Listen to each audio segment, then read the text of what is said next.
Hi. So in this video, we're going to talk about daily spiritual practice. And that part of this class is that we all have an intention to either start or to strengthen our daily spiritual practice. And that this is important because really, probably the most important factor that can help us to more and more deeply live from this sense of abiding love that I described in the first video, really this sense of what some people call fundamental well-being, this sense of always okay, that the most important thing to help us to live from that place is a daily spiritual practice. And that there are certain kind of ingredients or certain things about that practice that can make it much more helpful. But in this video, we'll really talk about what are some of the common obstacles to just having a daily spiritual practice that lots of people encounter, and then just some information that can help with some of those obstacles. And so almost everyone who wants to start a meditation practice or a spiritual practice, even if they haven't even started yet, almost everyone is going to encounter some kind of resistance to that. Okay? I certainly did. I tried many times over the course of several years. I tried to have a mindfulness practice or a meditation practice. Lasted for a couple days and just totally didn't go anywhere. And this is really normal and really common. It's not a problem to have resistance. So, because parts of me had learned to resist that, I don't like that. So, any kind of resistance that you might experience is absolutely okay and totally normal and common. And these are different parts of us that are coming in, just having a resistance. That's okay. So, some common parts, some things that parts often say around having a daily spiritual practice is one of the things they say is it's really hard for me to start routines. And that absolutely makes sense. It's hard for almost everyone to start routines. That is absolutely true. Yes, it is hard. Another common thing that parts say is, this isn't working. I've been trying this thing. It's not helping. So why would I keep doing it? And I'll have a response for that in a little bit. But that's absolutely understandable. Why would you keep doing something that's not helping? No, don't keep doing it, right? Another very, very common, kind of response to this, or what parts often say is, I'll just never have a peaceful mind. I'll never have a totally calm mind. Sometimes we hear this, your mind should be like a calm pond, right? With no ripples and no waves. And people say, I'll never have that. My mind is too active. It's too anxious. It's too depressed. It's too whatever. And to that, I would say the goal is not to have a totally calm mind. It's not necessary. We don't need that. Okay? It's absolutely okay if you have an active mind. I have a very active mind. It's constantly thinking. When I'm meditating, when I'm practicing, is lots of thoughts, lots of stuff happening. Okay? And so it's not necessary to have a totally calm mind in order to do this. Also, very common for just a part to come in and say, I just can't do it right. I don't know what I'm doing. I can't do it right. And that makes sense too. And so that's what we're here for, to support you with that. Okay. And so all of this is okay. And anything else that might come up for you is absolutely okay and welcome.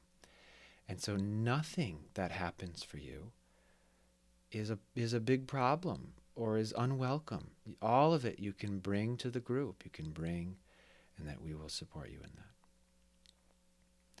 And so, in addition to that, here is some information about spiritual practice that might be helpful for these parts. And so one I've already said is you do not have to have a peaceful or calm mind in order for this to be helpful. It's just not necessary. Also, that there is no one magic or right practice for everyone.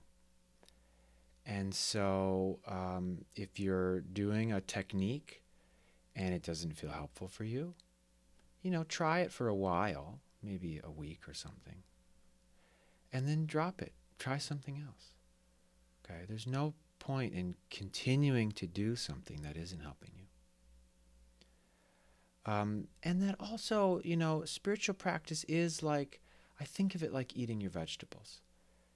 It's healthy, it's good for you, and it's not like eating a chocolate chip cookie. It's not this rush of instant gratification. It's not that. It probably never will be. But it doesn't have to be like eating, raw, dry cauliflower. Okay? Just like, it doesn't have to be like that. That's just mostly unpleasant. And yeah, it's good for you, but it's like it doesn't have to be unpleasant. Instead, it can be like eating very well seasoned, roasted cauliflower, or pick your vegetable that works for you if you don't like cauliflower. Okay, but like, if you cook vegetables really well and season them perfectly, they're delicious. It's very pleasurable to eat them, right? Still not a chocolate chip cookie, but it can be pleasurable. And that's really the goal, is to find something that it's not going to happen right away, but over the course of just some weeks can really feel satisfying to you. That's what we're working toward, okay? So that it's not this kind of dreary task, that it really is something that you can look forward to in your day. Also, another thing is, you can call this whatever you want. Okay? If you don't want to call it meditation, if you don't want to call it spiritual practice, that's fine. I don't care. Call it quiet time. Call it God time. Call it whatever you want to call it. Okay? And then, for everyone, you are going to have parts of you that come in during your practice, while you're sitting or walking or whatever. Parts of you that come in that are going to make it difficult or feel difficult.